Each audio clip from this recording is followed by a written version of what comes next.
It's a very big day today on the van build. As you can probably see with all this stuff behind me, spent all my money. Got all the stuff to do the electrics. We've got some insulation for the walls, some timber for the cabinets and battening, and then we've got a load of tongue and groove to do the walls and the ceiling. So underneath all of this stuff, you can see the electrical tape where we marked out where we'd like to put things like the chairs and the cupboards. But Joe's taken the planning to the next level. I'll just take you around the back and show you. Look at this. So she's made this all to scale. So here's where our bed and sleeping area is going to be, with a table that drops down, kitchen unit, access there through to the front if we need it. In this area here I think we're going to have our electric set up, and then we've got burners and a sink. We'll probably have some cupboards along the top as well, but we've not thought about those just yet. So I've cleared a little bit of space in the van, so I've at least got some room to work.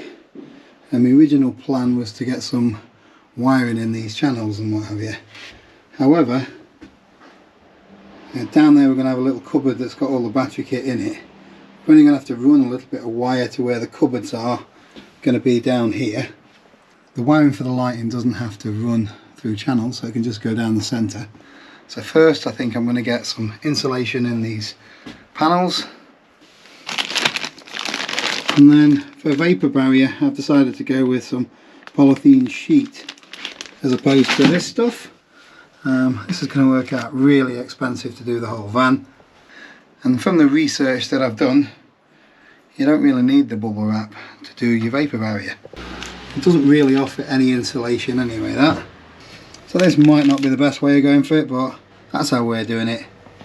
And they use polythene for vapour barriers in building work anyway. So the insulation that we've gone for is made from recycled plastic bottles. So these come in 6-metre rolls. I'm going to tack it onto the walls using some of this contact adhesive. So I bought this from B&Q, £16 a roll. I've got 5 rolls and we'll see if that's enough.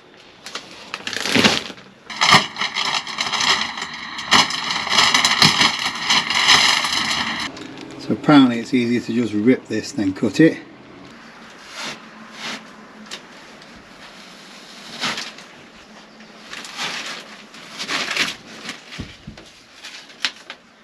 And I'm just going to tack it to the walls like that.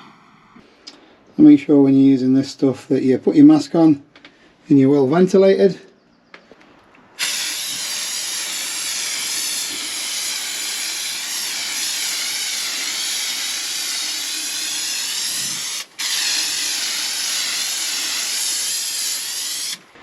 And leave that for a couple of minutes before you attach the insulation.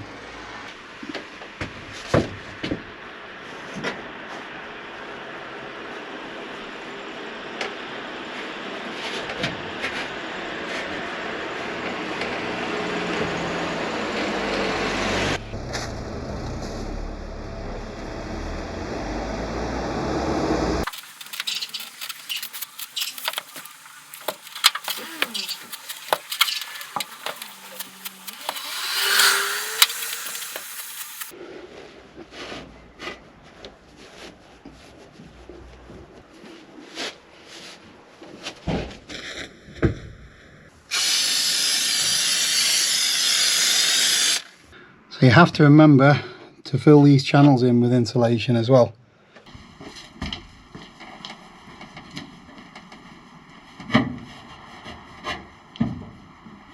Quite straightforward. Thought I'd bring a little bit of bushcraft to the episode. Perfect for those hard to reach places.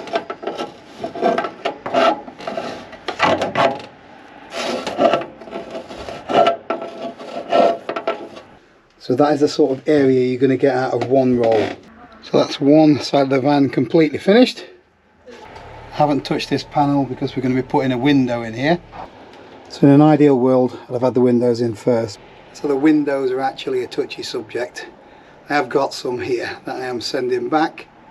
One for this door panel and one for over there. but I bottled it a little bit and decided to get some professionals in, so I've ordered the windows and they're getting fitted in a couple of weeks. It'll cost an extra couple £100, but at least I know it's right. I made a start on the roof as well. Good dosage of contact adhesive.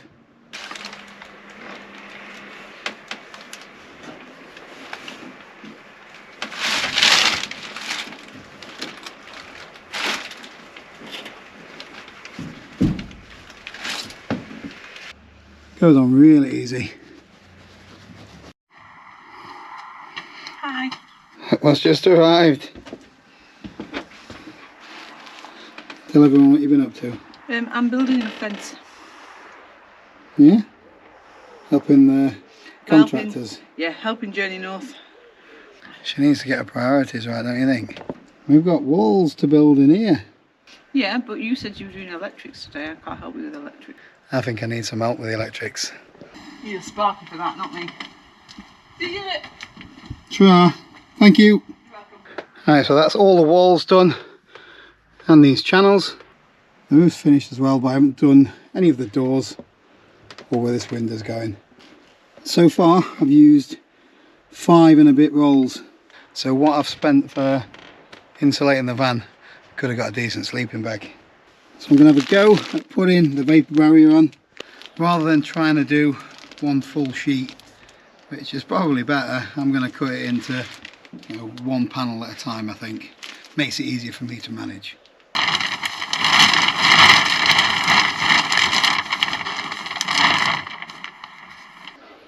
I'm going to use this foil tape to get a full vapour seal.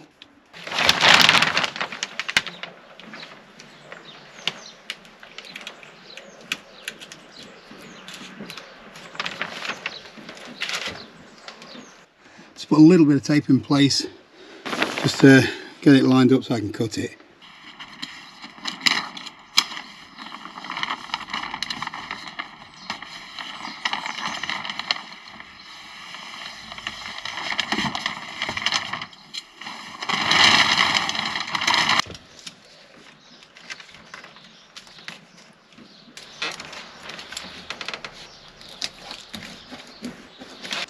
Put little pieces of holding tape all the way around. Cut round the profile at the bottom. Now I'm just going to put longer bits of tape on to make a seal all the way around.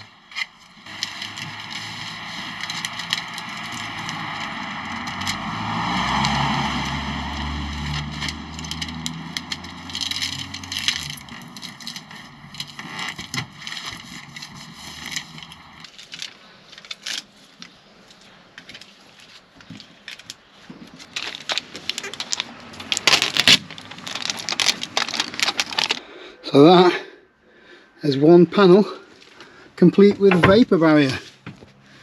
And that's how I've done it anyway. I'm not sure if it's the best way. I just need to repeat this now on the rest of the panels and the roof liner. Good morning. I didn't get it all finished yesterday. I got some vapour barrier on one section of the roof. That was a bit of a faff. So the plan is to get that finished today, and then hopefully I'll move on to a bit of woodwork. You gonna drink tea again? Yeah. You look like one of them sand people on Star Wars. Yeah.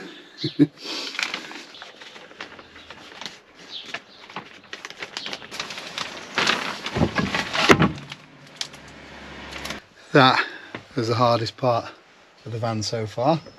This plastic sheeting was really hard work to get taped up in all the right places, especially all under there. Cold hands as well? Freezing.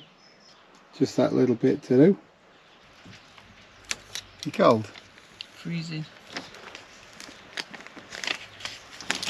Need one of them diesel heaters, don't we? Yeah.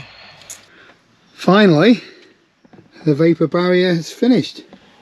We'll have a couple of little bits like the door to complete, but we'll save that for another day. So that is pretty much it for the insulation and the vapour barrier. Next up, we're going to be putting some of this battening in around the frame of the van, and then we're going to get some tongue and groove cladding in. So thanks for watching, and we'll see you in the next one.